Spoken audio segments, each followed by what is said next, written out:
Hello and welcome to NDTV's World Report. Let's begin with the US President Donald Trump, who strongly condemned the brutal killing of Chandramouli Bob Naga Malia, an Indian origin motel manager who was beheaded in Dallas.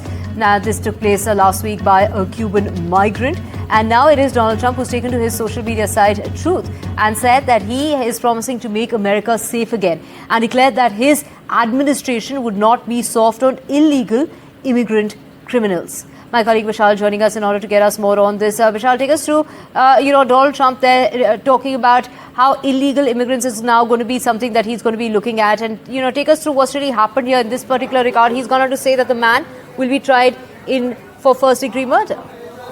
Yes, that's what he exactly said, and it remains to be seen what exactly the US authorities will do now, because Donald Trump has clearly instructed them that the harshest penalty needs to be, laid upon this person, the aforementioned culprit who was allegedly an illegal immigrant from Cuba, and he had several, criminal records against his name, and even then he was allowed back into the US. That is what the Trump administration has been claiming, and Trump has gone on to attack former President Biden also, because he has been attacking Biden on many fronts. One of them has been immigration, and he is sort of blaming the Biden administration for this tragedy and saying that such illegal immigrants, the way they were handled, it's not proper, and he is promised harsh punishment.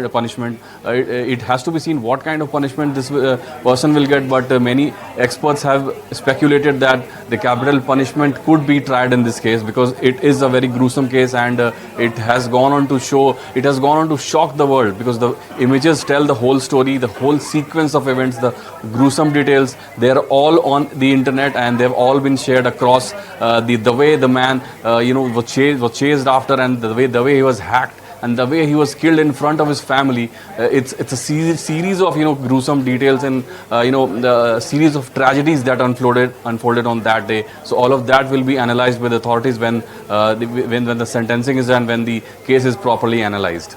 Right, thank you so much, Vishal, for getting us the very latest. Moving on and staying with news of Donald Trump again, he has reiterated his stand that he is willing to impose sanctions on Russia, but called out Europe to act in a way. This is a way that also is in tune with what Washington wants, basically, asserting that Europe is buying oil from Russia. Trump told the media that Europe is buying oil from Russia. I don't want them to buy oil. The US president said that the sanctions, as far as Europe is imposing on Russia, are not enough, and that the European Union needs to be tough. NATO has to get together, Europe has to get together and do. Look, they're my friends, but they're buying oil from Russia. So we can't be expected to be the only ones that are, full bore. But Europe is buying oil from Russia. I don't want them to buy oil. And the sanctions that they're putting on are not tough enough. And I'm willing to do sanctions, but they're going to have to toughen up their sanctions commensurate with what I'm doing. But just to clarify, you wouldn't move ahead until NATO moves ahead. Well, I'm ready to move ahead, but they have to do it. I think they will. But right now they're talking and they're not doing. Look, they're buying oil from Russia. We're not buying oil from Russia. They're buying a lot of oil from Russia. That's not the deal. And Russia and Ukraine have, in fact, they've gone and carried out major attacks against each other over the past 24 hours, targeting military and strategic sites. This is amid the ongoing conflict. The Russian Ministry of Defense announced that its forces struck Iranian personnel as well as equipment on multiple fronts over the past day, advancing into defensive depths as well. Now, this is at a time when they're improving their, tactical position and securing more favorable ground. Russian forces have targeted Ukrainian military production facilities, long-range drone control centers, and temporary deployment sites of these are Ukrainian troops and foreign mercenaries. This is in over 140 locations, is what the Ministry of the Air Defenses of Russia had to say. In fact, they have also gone ahead and they've shot down at least 360 drones at the very least. US President Donald Trump has said that the unfathomable hatred between Russian President Vladimir Putin and Ukrainian President Zelensky has blocked a peace deal from being made, which he has in fact thought would have been easy compared to how it really has transpired so far. The president, while speaking to reporters before boarding his Air Force One, he slammed NATO, saying that they are not doing their job to bring the war to an end. Trump went on to say about 8,000 soldiers have died between Russia and Ukraine this very week, now leading him to ask why the war was still trudging forward. The hatred between Zelensky and Putin is unfathomable. People will either talk, but they won't have it. I don't know. I think I'm going to have to do all the talking. They hate each other. The Chinese and the United States delegation concluded their first day of talks on economic and trade issues in the Spanish capital of Madrid on Sunday. Chinese Vice Premier is also a member of the Political Bureau of the Communist Party of China Central Committee, and the U.S. Treasury Secretary Scott Bessent led their respective teams. Both were welcomed by Spain's Foreign Minister at the Santa Cruz Palace, and this is from Sunday to Wednesday. The two sides will discuss issues such as U.S. unilateral tariff measures and the abuse of export controls and TikTok. That is what a spokesperson from China's Ministry of Commerce had to say. Utah Governor Spencer Cox has said that Charlie Kirk's alleged killer is refusing to cooperate with investigators and has not admitted to carrying out the shooting. The 22-year-old suspect, Tyler Robinson, was arrested roughly 33 hours after that shootout that took place. Do remember there was a bullet that went through the neck that killed Charlie Kirk. This is the 31-year-old right-wing activist, a close ally of Donald Trump, who was fatally shot on Wednesday last week.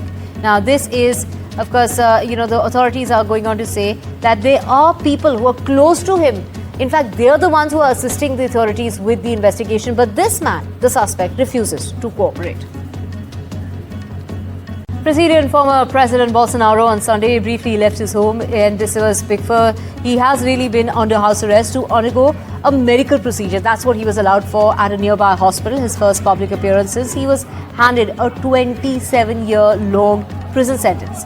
Now, a panel of Supreme Court justices ruled that Bolsonaro had attempted a coup and tried to illegally hang on to power despite his defeat in 2022 to the current president, Lula da Silva. Now, escorted by the police, Bolsonaro went to the hospital in the capital of Brazil for procedures related to skin lesions, as well as a temporary release granted by the court on the 8th of September. He was discharged in the afternoon, doctors from the hospital said in a statement. A new wave of anti-immigrant protests is gathering force across parts of the Western world after weeks of targeted incidents in the United Kingdom. Concerns are now echoing from Australia as well. Two countries where Indians make up a large share as far as migrant and student communities are concerned. With general elections approaching in both, immigration has become a hot button issue, and India is watching closely. Here is a report.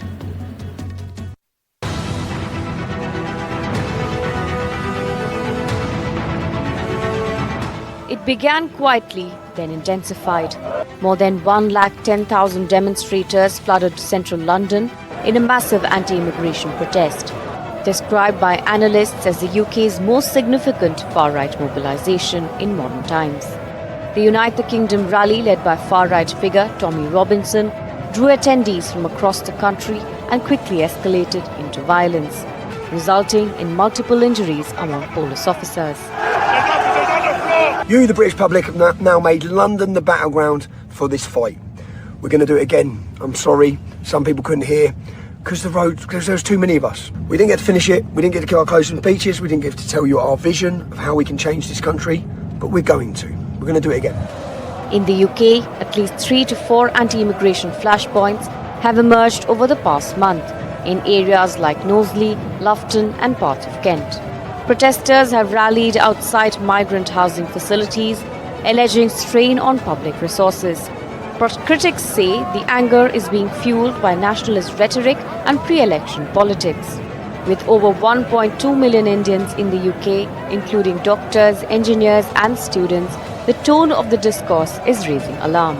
Indian professionals form the backbone of sectors like healthcare, tech, yet face growing hostility on the ground. Islam has already been, at the heart of many of these conversations, but it will not restrict itself to people from Islamic background. I think any outsider will become, any quote unquote outsider who's seen as an outsider in a society will become a target. So Indians, I'm afraid, will also bear a lot of this, a lot of the brunt of these activities. While the UK grapples with rising tensions over immigration, similar unrest is now unfolding halfway across the world in Australia, where Indian migrants and students are also facing increasing hostility. The trigger: complaints about overcrowding, housing shortages, and the influx of international students, many of them Indian. Indian students who contribute billions to Australia's education economy suddenly found themselves caught in a storm of public resentment. The cost of living crisis has heightened public frustration, often unfairly directed at immigrant communities. With crucial elections on the horizon in both the UK and Australia, political parties are using nationalist messaging to gain support. Meanwhile, misinformation about migrants spreads rapidly, further deepening divisions and fears. But the backlash isn't going unchallenged. Civil rights groups and migrant advocates in both countries are calling out scapegoating, urging governments to differentiate between legal migration and fear-mongering. India is paying close attention because it is the largest source of migrants to both Australia and the UK. Indian students contribute over $6 billion annually to Australia's economy. In the UK, Indian professionals play a vital role in sectors like NHS and technology. Any worsening of anti-migrant sentiment could strain India's important strategic ties with these countries. From London to Melbourne, the political climate is shifting, and migrants are increasingly in the crosshairs. For India, this isn't just a foreign policy issue. It's about safety, dignity, and future of millions of its citizens abroad. As the protests grow, the question is, will politics trump partnerships? NDTV World, Bureau Report. Now, video has gone completely viral from London that sparked debate on social media as it showed an anti-immigration protester buying, this is the onion bhaji. More than 1 lakh people marched through central London on the weekend carrying flags of England and Britain to protest against the immigration in what turned out to be one of UK's largest right-wing demonstration in recent times. Here is the report.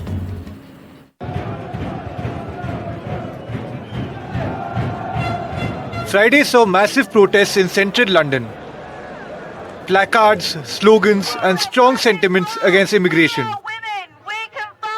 But what caught public attention was a brief moment of irony.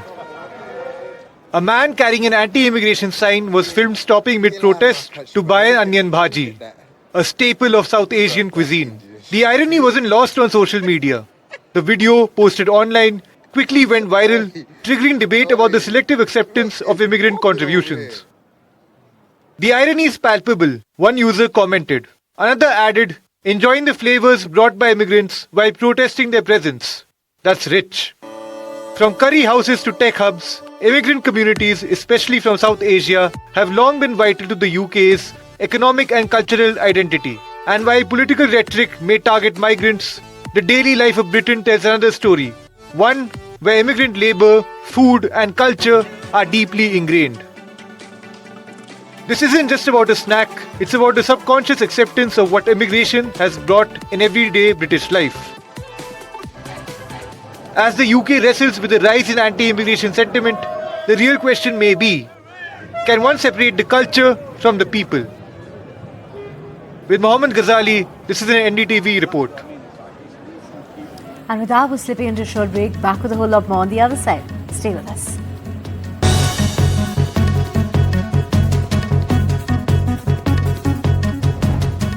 Back now, according to tracking website downdetector.com, Elon Musk's satellite internet service, this is Starlink, This was back online for most users after a brief outage that took place earlier today.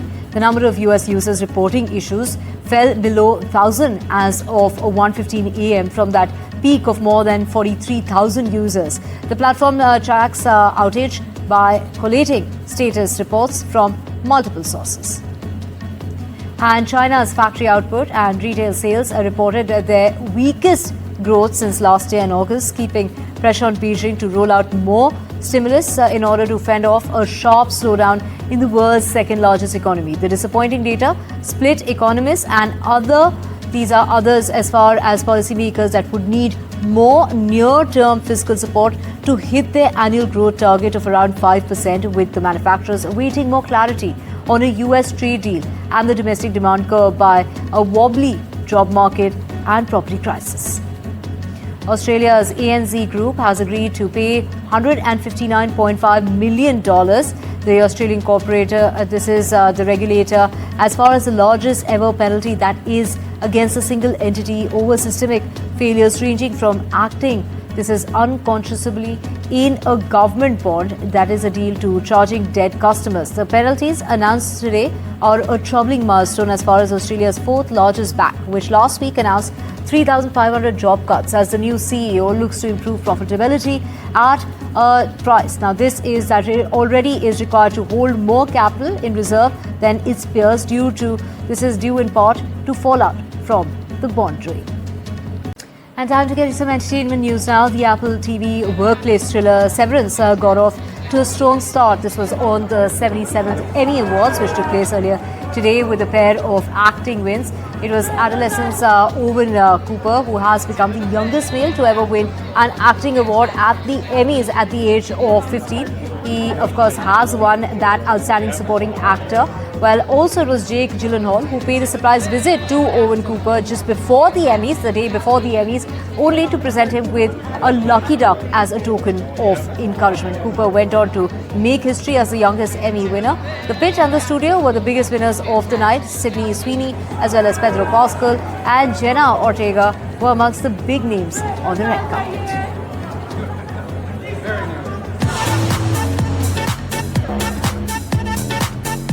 Hollywood's biggest night for television glittered at the Peacock Theatre in Los Angeles, as the 77th Primetime Emmy Awards celebrated the best on the small screen.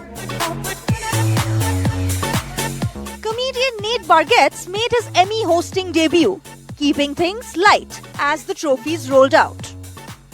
Seth Rogen's comedy The Studio swept the night with 13 wins, a new record for a comedy series.